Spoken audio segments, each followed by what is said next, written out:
अस्सलाम वालेकुम गर्ल्स। आज हम फंक्शंस ऑफ सेंट्रल बैंक पढ़ेंगे।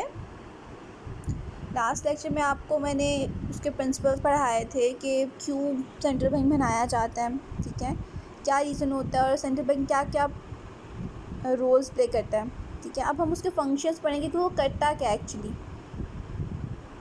The activities of central banks are different from the activities of the commercial bank. अच्छा, ये बात हमें पहले से पता है कि सेंट्रल बैंक की प्रॉपर्टीज़ और फंक्शंस कमर्शियल बैंक से बिल्कुल डिफरेंट है, क्योंकि कमर्शियल बैंक तो हमारे लिए काम कर रहा है और वो प्रॉफिट अर्न करने के लिए कर रहा है, ठीक है। लेकिन सेंट्रल बैंक प्रॉफिट अर्न करने के लिए नहीं कर रहा होता, वो नेशन को डेवलप करने के लिए और लोगों के वेलफेयर के लिए काम कर रहा होता है। Central bank of a country looks after the national interest rather than after the profit. ये वैसे सेम बात मैं आपको बता चुकी हूँ। प्रॉफिट देखता है कमर्शियल बैंक प्रेफर करता है कि वो प्रॉफिट अर्न करे ज़्यादा से ज़्यादा, ठीक है। लेकिन सेंट्रल बैंक कोशिश करता है कि वो अपने लोगों के लिए काम करे। It is the bank of government and bankers bank. It is a banker of government, ठीक है। गवर्नमेंट के लिए बैंकिंग फैसिलिटी प्रोवाइड करता है, और यहाँ पे लिखा है बैंकर्स बैंक। जो बैंक्स हैं उनके लिए भी बैंकिंग फैसिलिटी प्रोवाइड कर रहा है। अब कैसे? गवर्नमेंट्स और जो कमर्शियल बैंक्स हैं उनके लिए उनका अकाउंट होता है सेंट्रल बैंक के अंदर, जहाँ पे वो अपने रिजर्व्स वगैरह रखते हैं, ठीक है। इसलिए यहाँ पे मेंशन किया गया। It does not deal with the public deposit और लोन। अच्छा, अब वो लोग बैंक और गवर्नमेंट के साथ डील करते हैं। वो जो जनरल पब्लिक है, जिस तरह फॉर एग्जांपल मैं बोलूँ कि मैंने सेंट्रल बैंक में अकाउंट ओपन करना है, तो वो मेरा अकाउंट कभी भी ओपन नहीं करेंगे, क्योंकि वो जनरल पब्लिक के साथ डील नहीं करते, ठीक है। मैं अपना कमर्शियल बैंक के अंदर जाके अकाउंट ओपन करवा सकती हूँ, लेकिन सेंट्रल बैंक के अंदर नहीं। अच्छा, लोन्स वगैरह जो वो प्रोवाइड करे वो हमें डायरेक्टली लोगों को प्रोवाइड नहीं करते, वो बैंक को या गवर्नमेंट को लोन प्रोवाइड करते हैं। The function of central bank as mention by the banking experts are perform in the following capacity. अच्छा, यहाँ पे जो फ्लो चार्ट बना हुआ है उसको हम एक दफ़ा देख लेते हैं। Function of central bank. अब सबसे पहले वाला है sole authority of note issue. अच्छा, sole authority of note issue का मतलब ये है कि सिर्फ इसके पास अथॉरिटी है नोट इशू करने की, नोट को प्रिंट करने की और पब्लिक को देने की, ठीक है। ये पहला हो गया। दूसरा है बैंकर्स टू गवर्नमेंट। गवर्नमेंट के लिए वो बैंकिंग फैसिलिटी प्रोवाइड करता है। जिससे मैंने बताया ना, गवर्नमेंट का अकाउंट सेंट्रल बैंक के पास होगा, ठीक है। तो वो सेंट्रल बैंक को गवर्नमेंट को बैंकिंग फैसिलिटीज़ प्रोवाइड करेगा, गाइड करेगा क्या काम करना चाहिए क्या नहीं करना चाहिए, ठीक है। लोन चाहिए होगा लोन प्रोवाइड कर देगा। अगर गवर्नमेंट ने थोड़े से डिपॉजिट्स रखवाने होंगे अपने, वो रखवा सकता है, ठीक है। तो ये एक तरह से बैंकिंग फैसिलिटी किसको प्रोवाइड कर रहा है? गवर्नमेंट को, क्योंकि गवर्नमेंट बहुत बड़ा सेक्टर है, गवर्नमेंट नहीं होगी तो मुल्क नहीं चल सकता। अच्छा, उसके बाद आ जाता है थर्ड, बैंकर्स बैंक, ठीक है। अब मैंने आपको बताया जो कमर्शियल बैंक्स हैं वो लोग अपने रिज़र्व सेंट्रल बैंक में रखवाते हैं। क्यों? क्योंकि वो उसके अंडर काम कर रहे होते हैं, ठीक है। और उनका अकाउंट एक तरह से, अब वो जो अपना रिज़र्व रखवा रहे हैं तो उनका अकाउंट है तो रखवा रहे हैं ना, ठीक है। तो वहाँ पे जो सेंट्रल बैंक है वो भी बैंकिंग फैसिलिटीज़ अपने छोटे बैंक्स को प्रोवाइड कर रहा होता है। अगर उनको लोन चाहिए, मुसीबत मतलब कोई प्रॉब्लम हो गई, परेशानी आ गई, ठीक है, कोई समझ नहीं आ रही बात, कोई नई पॉलिसी चाहिए उनको, तो सेंट्रल बैंक उनको वो पॉलिसीज़ प्रोवाइड करेगा, ठीक है, उनकी ग्रोथ में हेल्प करता है। ये इनकी आगे टाइप्स हैं, ठीक है। मतलब इसकी और फंक्शंस है वो हम डिटेल में आगे पढ़ेंगे।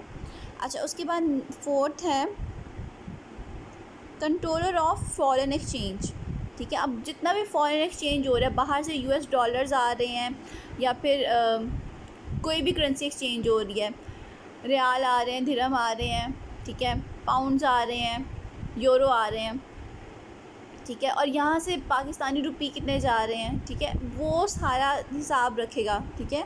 फॉरेन एक्सचेंज को कंट्रोल करता है सेंट्रल बैंक। नेक्स्ट है कस्टोडियन ऑफ मेटालिक रिज़र्व। अच्छा, ये वाली बात मैं आपको पहले भी बता चुकी हूँ कि जितने भी हमारे मेटालिक रिज़र्व है ना, वो सारे के सारे सेंट्रल बैंक के कंट्रोल में होते हैं। उन्होंने उसका रिज़र्व रखा होता है, ठीक है, जैसा गोल्ड हो गया, सिल्वर हो गया, ठीक है। और नेक्स्ट है लीडर ऑफ कैपिटल मार्केट। अच्छा, लीडर ऑफ कैपिटल मार्केट मतलब अब जाहिर सी बात है, जब नोट इशू बैंक कर सकता है, सेंट्रल बैंक कर सकता है, तो उसके पास अथॉरिटी, ये भी तो अथॉरिटी है ना कि सबसे ज़्यादा पैसे उसके पास होंगे, रिजर्व की तरह पड़े होंगे, जितना भी पड़े होंगे सबसे ज़्यादा पैसे उसके पास पड़े होते हैं, ठीक है। तो वो कैपिटल मार्केट का लीडर है, क्यों? क्योंकि उसके पास सबसे ज़्यादा रिजर्व्स पड़े होते हैं, सबसे ज़्यादा कैपिटल उसके पास होता है, ठीक है। और इसकी शेयर्स में परचेज़ कर सकता है वो, ठीक है। मतलब उन्होंने ये एक सिंपल एग्जांपल दिया, जब हम इसको डिटेल में पढ़ेंगे मैं आपको इसको बताऊंगी क्या है। अच्छा, नेक्स्ट है एक्सचेंज रेट स्टेबिलिटी। अच्छा, एक्सचेंज रेट, अब मैं आपको बताती हूँ एक्सचेंज रेट होता क्या। जिस तरह फॉर एग्ज़ाम्पल आज हम लोग नॉर्मल, एक बहुत नॉर्मल सी बात है, हम डिस्कस करते हैं कि यूएस का क्या रेट चल रहा है, ठीक है। मतलब एक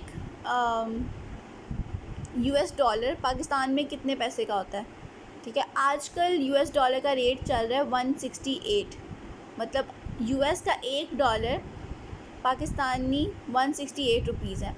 एक अगर हम लोग नॉर्मल लोगों की तरह सोचें ना, हम कि बहुत अच्छा है ना कि चलो यूएस डॉलर आएगा तो हम ज़्यादा पैसे हो सकते हैं, ये वो सारा कुछ, लेकिन ये एक तरह से हमारी इकॉनमी के लिए नुकसान होता है।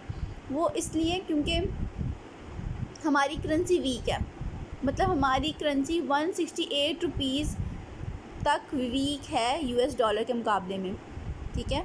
तो मतलब हमारे लिए एक प्राउड ऑप्शन नहीं है ये, मतलब हम खुश नहीं हो सकते, लेकिन फिर भी कोशिश कर सकते हैं कि हम इसको स्टेबल कर लें। अब जितनी ज़्यादा यूएस डॉलर की वैल्यू कम होगी ना, मतलब फॉर एग्जांपल अगर वो 100 पे चला जाता है तो इसका मतलब है हमने इम्प्रूवमेंट किया कुछ। लेकिन अगर ये 168 से बढ़ता बढ़ता 200 चला जाए तो इसका मतलब हमारी इकॉनमी नीचे जा रही है, बहुत डाउन जा रही है, ठीक है। और अभी यूएस का डॉलर का रेट इसलिए ज़्यादा इंक्रीज़ हो गया क्योंकि कोरोना वायरस की वजह से यहाँ पे बहुत ज़्यादा प्रॉब्लम्स क्रिएट हो गई हैं, लोग जॉब्स नहीं कर पा रहे इजीली, बहुत से इंस्टीट्यूशंस बंद पड़े हुए हैं, ठीक है। नेक्स्ट है रिप्रेजेंटेटिव ऑफ फॉरेन ट्रेड। अच्छा, अगर हम लोगों ने फ़ॉरेन में कुछ ट्रेड करना है, लेन देन करना है, तजारत करनी है, ठीक है, तो एज अ रिप्रेजेंटेटिव वो काम करेगा। फॉर एग्जांपल किसी ने कोई चीज़ इंपोर्ट एक्सपोर्ट करनी है, ठीक है, लेकिन प्रॉपर मैनर से, ये नहीं कि खुद से करने लग गए, जैसे मैंने आपको बताया ना, खुद से भी कर सकते हैं लेटर ऑफ एक्सचेंज के थ्रू, ठीक है। किसी बड़े पैमाने पे, जिस तरह हम क्या नाम है, हम लोग इंडिया में भेजते हैं प्याज, ठीक है, प्याज इंपोर्ट करते हैं, चावल इंपोर्ट करते हैं, आम हमारे बहुत इंपोर्ट होते हैं, माल्टे इंपोर्ट होते हैं, ठीक है। तो वो एक एग्रीकल्चर सेक्टर से रिलेटेड है, तो वो इस चीज़ को रिप्रेजेंट करता है कि किस कंट्री के साथ हमें काम करना चाहिए, किस कंट्री के साथ नहीं करना चाहिए, ठीक है। नेक्स्ट है एडिशनल फंक्शंस। अब एडिशनल फंक्शंस के अंदर काफ़ी ज़्यादा आ जाते हैं, वो हम फिर डिटेल में पढ़ेंगे, ठीक है। अब मेन फंक्शंस पे आ जाते हैं। These functions are performed almost by all the central banks of the several countries of the world, although there may be variations in degree of functions, ठीक है। अब बताया जा रहा है कि जितने भी फंक्शंस यहाँ पर मेंशन है वो तकरीबन सारे सेंट्रल बैंक्स हर कंट्री के परफॉर्म करें। Soul authority of note issue. In every country central bank has soul authority. Soul authority मतलब अकेला सिर्फ वो बैंक है जिसके पास ये अथॉरिटी है कि वो नोट इशू कर सकता है। और monopoly of note issue, this authority has been given to central bank, ठीक है। अब उसकी वजह क्या है उसको ये अथॉरिटी देने की? Uniformity in the notes. Uniformity means similar, यहाँ ऊपर लिखा भी हुआ है। सिमिलर मीन्स कि हर नोट सेम होना चाहिए, ये नहीं कि एक 100 का नोट बड़े साइज़ का और एक 100 का नोट छोटे साइज़ का है, हर एक में सिमिलैरिटी होनी चाहिए, वो बिल्कुल एक जैसे होने चाहिए, ठीक है। To check undue expansion of note, अब उसने ये भी चेक करना है कि बहुत सारा नोट तो नहीं हम लोग अब सप्लाई करने लग गए कंट्री के अंदर। To regulate the currency according to its demand, जितनी डिमांड होगी उतनी करेंसी होनी चाहिए कंट्री के अंदर। To make sure that notes issued are the liability of bank and get fully support of state. अच्छा, अगर वो नोट इशू कर रहा है ना, अब मैंने आपको ये बात आई थिंक बताई थी कोई, जब हम सेंट्रल बैंक का पढ़ रहे थे इंट्रोडक्शन में, तो मैंने तब आपको बताया था कि जब भी सेंट्रल बैंक नोट इशू करता है तो वो अपने पास कोई मेटालिक रिज़र्व सेव कर लेता है उसके बदले, ठीक है। तो यहाँ पर उन्होंने बोला हुआ है कि नोट इशू करते हैं तो वो बैंक के लिए लाइबिलिटी होती है, ठीक है। लाइबिलिटी क्यों होती है? क्योंकि जाहिर सी बात है उसने चीज़ दी है, कंट्री को प्रोवाइड किया उसके बदले उसको भी तो कुछ चाहिए होता है ना, तो फिर वो मेटालिक रिजर्व रख लेता है अपने पास। और फिर get the full support of state, फिर क्योंकि जाहिर सी बात है वो सप्लाई कर रहे हैं, नोट्स गए हैं, तो हर एक का सपोर्ट तो हो गई। They are following 3 main methods of note issue. अब नोट इशू के 3 मेन मेथड्स होते हैं, fix fiduciary method system, proportional reserve system, minimum reserve system. इनको हम आगे बहुत डिटेल से पढ़ेंगे। Bankers to the government. अच्छा, अब बैंकर जो है वो गवर्नमेंट को क्या क्या फैसिलिटीज़ प्रोवाइड कर रहा है, ठीक है। The functions of central banks as a banker to government can be described as follow. Keeping the deposit, central bank keeps the deposit of the central and provincial government. It makes payment on the behalf of government, however it does not pay interest on government deposit. वो government के पैसे अपने पास एक account में रखता है, ठीक है, लेकिन उनको इंटरेस्ट नहीं पे करता। क्यों? क्योंकि इंटरेस्ट कहाँ से पे करेगा वो, क्योंकि वो प्रॉफिट के लिए तो काम कर ही नहीं रहा, ठीक है। और वो गवर्नमेंट के बिहाफ पर किसी को पेमेंट करनी हो तो वो भी कर सकता है। Advances loan, as a fiscal agent the central bank provides loan to the government and make investment in treasury bills and long term government securities. अच्छा, अब किसी को लोन चाहिए होगा, किसी बैंक को, हर एक को नहीं, मतलब कोई भी फॉर एग्जांपल जैसे मैं जाऊँ उनको बोलूँ मुझे लोन दे दो, वो पब्लिक को सर्विसेज प्रोवाइड नहीं करता, वो बैंक को या फिर गवर्नमेंट को प्रोवाइड करता है, ठीक है। तो अगर किसी गवर्नमेंट के अदारे को लोन चाहिए और वो किसी प्रॉब्लम में है, ठीक है, तो वो लोन प्रोवाइड कर देगा, लेकिन कैसे प्रोवाइड करेगा? अच्छा, या फिर वो उनके जो गवर्नमेंट के ट्रेजरी बिल्स होते हैं, ठीक है, या फिर लॉन्ग टर्म सिक्योरिटीज़ होती हैं, उनको ख़रीद लेगा और उसके बदले उनको पैसे दे देगा, या फिर डायरेक्टली लोन दे देगा। Foreign loans, central bank makes arrangement to get the foreign loan on the demand of government. अब फॉर एग्जांपल जैसे हम पाकिस्तान के हालात आपको पता है, अच्छे कभी होते हैं कभी नहीं होते हैं, ठीक है, मोस्टली इतने अच्छे हालात नहीं होते, ठीक है, तो हमें नॉर्मली लोन लेना पड़ जाता है। तो सेंट्रल बैंक जो है वो अरेंजमेंट्स करती है, ठीक है, वो देखती है कि हम लोगों ने कैसे और किस ऑर्गेनाइजेशन से लोन लेना है, फॉरेन कंट्री से या किसी ऑर्गेनाइजेशन से। Transfer of capital, central bank transfer the capital of central and provincial government from one place to another. अब हम लोगों ने अगर अपना किसी गवर्नमेंट ने, अब सेंट्रल गवर्नमेंट होती है पूरी पाकिस्तान की गवर्नमेंट, प्रोविंशियल गवर्नमेंट होती है हर सूबे की गवर्नमेंट, जिस तरह KPK की अपनी गवर्नमेंट है, पंजाब गवर्नमेंट अलग है, सिंध गवर्नमेंट और बलूचिस्तान की, ठीक है। तो वो ये बता रहे हैं कि अगर किसी ने कोई कहीं पे फ़ंड्स ट्रांसफ़र करने, अगर पंजाब गवर्नमेंट KP गवर्नमेंट को पैसे देना चाह रही है, ठीक है, तो वो खुद नहीं जा के देगी, वो सेंट्रल बैंक को बोल देगी मेरे फ़ंड्स ट्रांसफ़र कर दो, तो वो इजीली ट्रांसफ़र कर देंगे। नेक्स्ट है financial adviser. Central bank also advise the government on economic matters such as controlling inflation, devaluation of और revaluation of currency and balance of payment. अच्छा, गवर्नमेंट, अब जो बैंक मैंने आपको बताया ना, जब हम सिंपल बैंक की बात कर रहे थे जो हमारे एरियाज़ में भी होते हैं, ठीक है, मार्केट्स में होते हैं बैंक, वो भी हम लोगों को फाइनेंशियल एडवाइस प्रोवाइड कर रहे होते हैं, ठीक है। और सेंट्रल बैंक भी तो बैंक है, तो वो भी गवर्नमेंट को फाइनेंशियल एडवाइस देता है, जिस तरह कि अगर महंगाई, इन्फ्लेशन होती है महंगाई और डिफ्लेशन होता है महंगाई को ऑपोजिट के, मतलब महंगाई बहुत ही महंगाई है ही नहीं, ठीक है, हर चीज़ बहुत ही कम दाम में चल रही है या कुछ ऐसे, ठीक है। इन्फ्लेशन महंगाई को कहते हैं और डिफ्लेशन उसका ऑपोजिट होता है, ठीक है।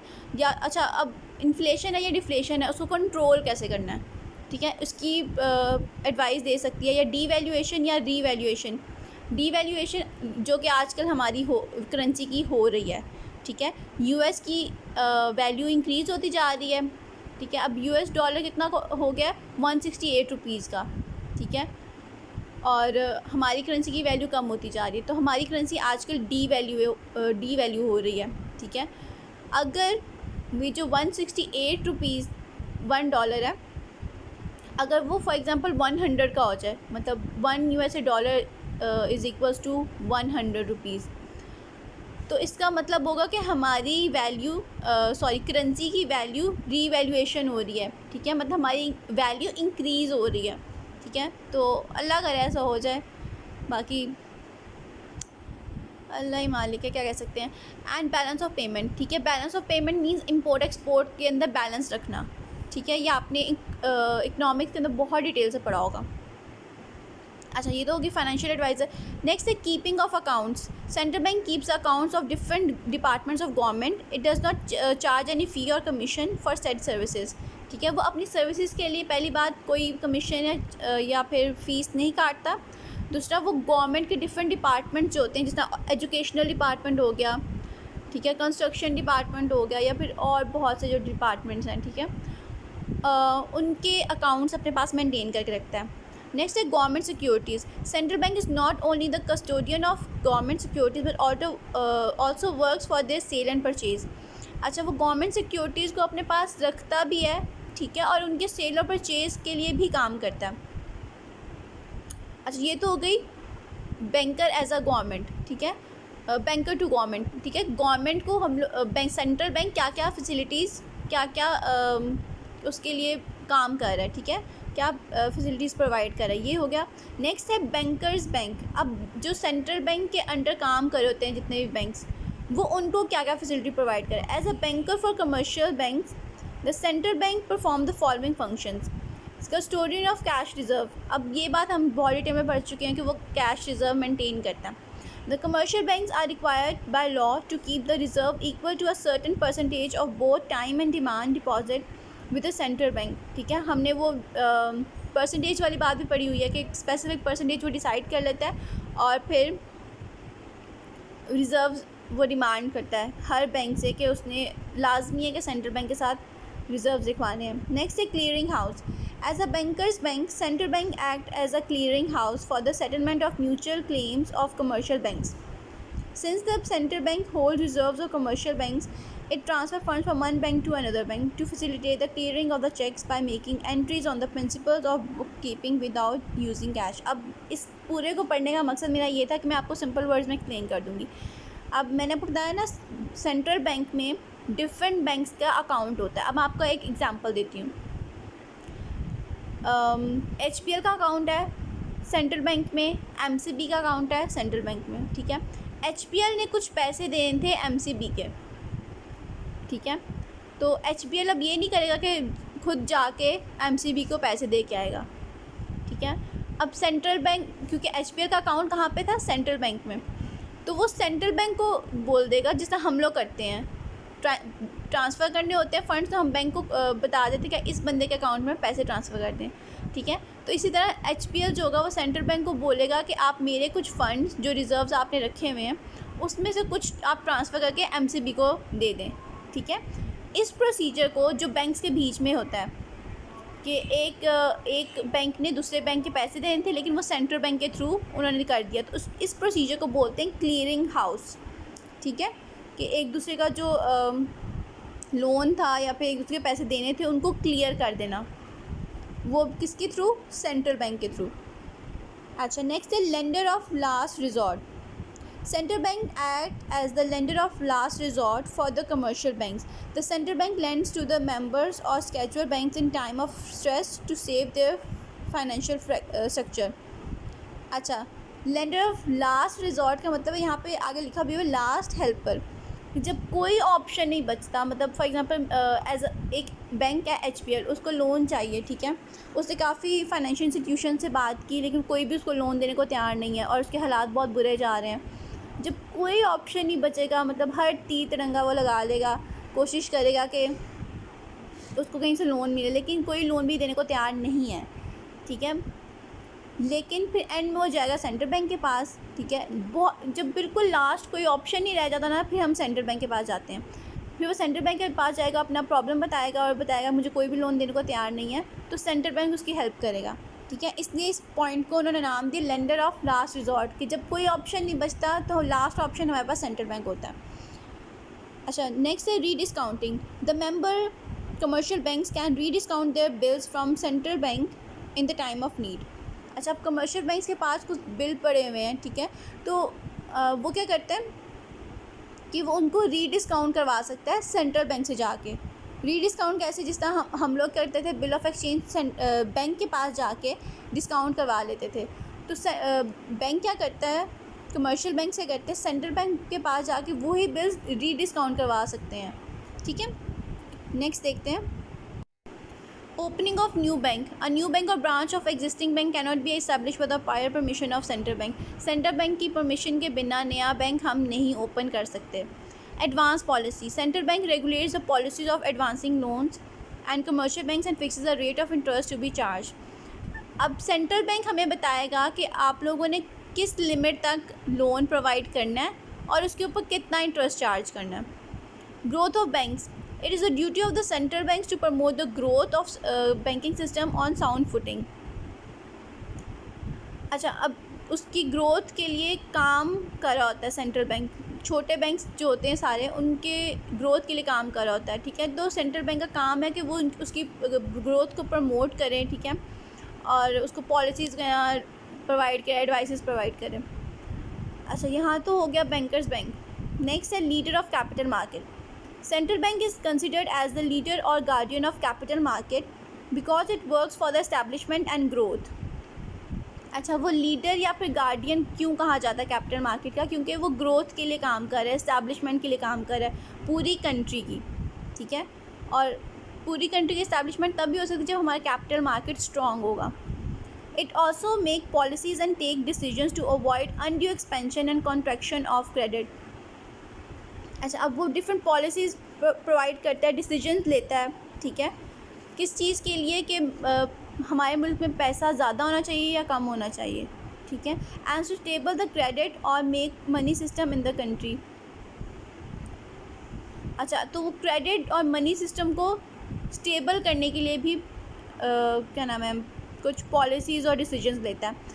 The step taken or method adopted by central bank in this regard is called monetary policy. ऐसे जितने भी steps होंगे या फिर methods हम adopt करेंगे, उन सबको हम कहते हैं monetary policy. और ये भी आपका एक पूरा topic होगा जो हम आगे जाके करेंगे. Next है controller of foreign exchange. Central bank is responsible for the management of foreign exchange and maintenance of external value of the home currency. अच्छा, अब हमें सेंट्रल बैंक का मेन मकसद ये है कि उसने अपने करेंसी की वैल्यू को मेंटेन रखना है. ठीक है, और फॉरेन एक्सचेंज को प्रॉपर्ली मैनेज करना है. ठीक है, जो कि इस चीज़ में तो वैसे बोलना नहीं चाहिए, लेकिन इस चीज़ में काइंड ऑफ फेल हो रहा है सेंट्रल बैंक, क्योंकि वो हमारी वैल्यू को करेंसी की वैल्यू को मेंटेन नहीं कर पा रहा. अब सेंट्रल बैंक की भी गलती नहीं है, गलती है इस कोरोना वायरस की, जो कि एकदम आ गया और बहुत प्रॉब्लम्स क्रिएट हो गई. अच्छा, नेक्स्ट पढ़ते हैं. Moreover the foreign exchange reserve are also kept with the central bank. अच्छा, फॉरेन एक्सचेंज के रिजर्व्स भी सेंट्रल बैंक के साथ ही रखे जाते हैं. It prepares the balance of payment accounts of the country and helps the government to keep the balance favourable. ठीक है, अब वो कंट्री का अकाउंट उसने रखा होता है. ठीक है, उसमें बैलेंस ऑफ पेमेंट को वो मेनटेन करके रखता है. ठीक है, इम्पोर्ट कितना हो रहा है, एक्सपोर्ट कितना हो रहा है. ठीक है, और गवर्नमेंट को हेल्प करता है ताकि बैलेंस को फेवरेबल रखा जा सके. Custodian of metallic reserve. Central bank is a supervisor of or custodian of metallic reserve, gold and silver etc. of its country. अपनी कंट्री के metallic reserve का custodian है वो. ठीक है, custodian means रखवाला. It keeps them with great care and safety. The metallic reserve of commercial banks and other institutions are also kept with central banks. अच्छा, country के रिज़र्व्स के अलावा कमर्शियल बैंक्स और बाकी जो फाइनेंशियल इंस्टीट्यूशंस होते हैं उसके रिज़र्व्स भी सेंट्रल बैंक के साथ हम रख सकते हैं. Exchange rate stability. Central bank fix the exchange rate of the domestic currency in terms of foreign currency. ठीक है, अब वो जो हमारा एक्सचेंज रेट है, जैसे मैंने आपको बताया कि एक्सचेंज रेट कैसा है कि एक $1 पाकिस्तान में 168 रुपीज़ का है. ठीक है, और अगर हम 168 रुपीज़ लेकर यूएस जाएंगे तो वहाँ पे वो सिर्फ $1 होगा. तो ये होगा एक्सचेंज रेट और इसको मेंटेन करना पड़ता है. ठीक है, it holds these rates within narrow limits in keeping with its obligations as a member of international monetary fund and tries to bring the stability in foreign exchange rate. अब वो stability maintain करने की कोशिश करता है और वो international monetary fund का मेंबर भी है. ठीक है, तो वो उसके अकॉर्डिंग उनको काम करना पड़ता है. अच्छा, एक और बात मैंने आपको बतानी थी कि एक्सचेंज रेट टाइम के साथ साथ और हालात के साथ साथ चेंज होता रहता है. जिस तरह अगर मैं मुझे याद है कि आई थिंक अब आज है कोई 3-4 महीने पहले, ठीक है, ये कोरोना वायरस आने से पहले पहले मुझे याद था हमारी करेंसी की वैल्यू थी कुछ, मतलब यूएस डॉलर की वैल्यू थी 150 कुछ, ठीक है। और मतलब तब से मेरे माइंड में था कि शायद अभी यूएस डॉलर 150 का है, ठीक है। लेकिन बाय चांस मैंने चेक किया ऐसे ही, मतलब मेरे माइंड में आया तो मैंने कहा मैं ज़रा चेक करती हूँ। मैंने गूगल पे सर्च किया तो हमारी करेंसी की वैल्यू कम हो गई और यूएस डॉलर की वैल्यू ज़्यादा होकर 168 रुपीज़ हो गई, ठीक है। तो अब आप देख रहे हो ना कि किसी कोई भी ऐसी कंडीशन आ जाए, कुछ प्रॉब्लम आ जाए तो एक्सचेंज रेट चेंज होता रहता है, ठीक है। तो इसको मेंटेन करना बहुत ज़्यादा ज़रूरी है, क्योंकि फिर इंपोर्ट और एक्सपोर्ट में बहुत प्रॉब्लम्स आती हैं, ठीक है। नेक्स्ट देखते हैं, representative of foreign trade. Central bank act as a representative of government in the international trade. Besides making investment in the international market, it also provides the foreign exchange to importers and exporters of the country.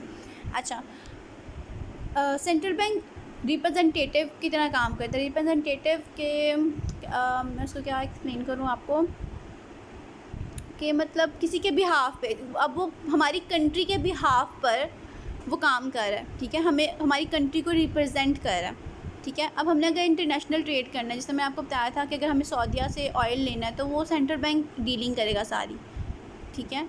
Import export हो रहा है, ठीक है, तो उसको maintain करेगा और देखेगा कि हमें इंपोर्ट यहाँ पे करना भी चाहिए या नहीं, या हमें एक्सपोर्ट करना चाहिए या नहीं, ठीक है। तो ये सारे इसके अंडर होगा। मिसलिनियस फंक्शन मतलब और बहुत से फंक्शन, ठीक है, जो मेन नहीं है लेकिन और भी ऐसे फंक्शन हैं जो सेंट्रल बैंक प्रोवाइड करता है। Staff training, central bank not only provides modern training of banking to staff but also establish training institution regard. अच्छा, अब ये वाली बात एक बहुत मेन बात है, जब भी आप जॉब अप्लाई करने के लिए जाओ या कुछ ऐसे, तो वो आपकी ट्रेनिंग लाजमी करवाते हैं। क्योंकि मेरा अपना पर्सनल एक्सपीरियंस रहा है कि मैं गई थी इंटरव्यू के लिए स्टेट बैंक ऑफ पाकिस्तान में, ठीक है। तो पहली रिक्वायरमेंट तो ये थी कि आपने टेस्ट पास करना है, फिर इंटरव्यू होगा और फिर आपको अगर वो सिलेक्ट कर लेते हो फिर आपके कुछ मेडिकल टेस्ट वगैरह ऐसे कुछ होंगे और उसके बाद आपकी ट्रेनिंग करवाई जाती है, ठीक है। तो ट्रेनिंग लाजमी होती है, ठीक है। तो यहाँ पे ट्रेनिंग प्रोवाइड करना नए लोगों के लिए, ठीक है, जो नए हायर कर रहे हैं या फिर ऑलरेडी जो काम कर रहे हैं उनको कोई नई चीज़ सिखाने के लिए ट्रेनिंग करवाना भी बहुत इंपॉर्टेंट है सेंट्रल बैंक के लिए। नेक्स्ट है growth of saving. Central bank makes plan and adopt various methods to promote the habit of saving. अब सेंट्रल बैंक कुछ ऐसी पॉलिसीज़ वगैरह या बनाएगा और इम्प्लीमेंट करेगा जिसके थ्रू वो सेविंग को प्रमोट कर सके। अच्छा, अब कभी कभी बैंक क्या करता है, सेंट्रल बैंक क्या करता है, वो कुछ ना क्या कहते हैं, बॉन्ड्स बना देता है या गवर्नमेंट की सिक्योरिटीज़ बना देता है, ठीक है। और वो कहता है कि लोगों को कहता है कि इसके ऊपर आपको प्राइज़ मिलेगा या कुछ ऐसे होगा, तो लोग क्या करते हैं, फटाफट जाके वो बॉन्ड परचेज़ कर लेते हैं, ठीक है। तो एक तरह से क्या हुआ कि लोगों के पैसे सेव हो गए, ठीक है, और फिर वो शायद किसी को 1-2 को प्राइज़ भी दे देते हैं। अच्छा, आपको अगर प्राइस बॉन्ड का पता है तो फिर ये वाला प्रोसीजर पता होगा। अच्छा, नेक्स्ट देखते हैं, नेक्स्ट है agriculture, industrial and agricultural development. Central bank extend loans to different kinds to develop the industrial and agriculture sectors of the country. अब किसी भी सेक्टर में हेल्प चाहिए होती है तो सेंट्रल बैंक प्रोवाइड करता है। तो यहाँ पे भी इंडस्ट्रियल और एग्रीकल्चर डेवलपमेंट की बात की गई है कि वो उसकी डेवलपमेंट के लिए ख़ास काम करता है। जहाँ पे भी लोन चाहिए होगा वो ज़रूर प्रोवाइड करेगा, क्योंकि हमारी कंट्री डिपेंड ही ज़्यादातर एग्रीकल्चर पे करती है और जो थोड़ी बहुत इंडस्ट्रीज़ हैं उस पर। Representation in international institution. Central bank act as a representative of government for international institutions like IMF, international monetary fund. अच्छा, वो हमारी कंट्री को रिप्रेजेंट करता है, हमारी गवर्नमेंट को रिप्रेजेंट करता है इंटरनेशनल इंस्टीट्यूशंस में। नेक्स्ट है membership fee. If the government wants to become the member of international institutions with then central bank pays membership fees.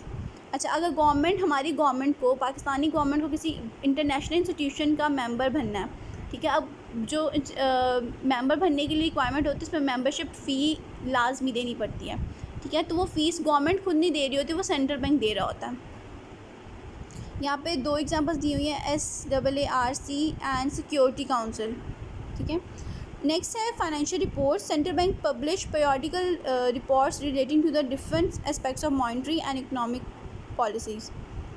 अच्छा, अब सेंट्रल बैंक जो है ना डिफरेंट रिपोर्ट्स पब्लिक करता है। पीरियडिकल मतलब डिफरेंट टाइम पीरियड की जो रिपोर्ट्स होती हैं अपनी वो पब्लिश करता है।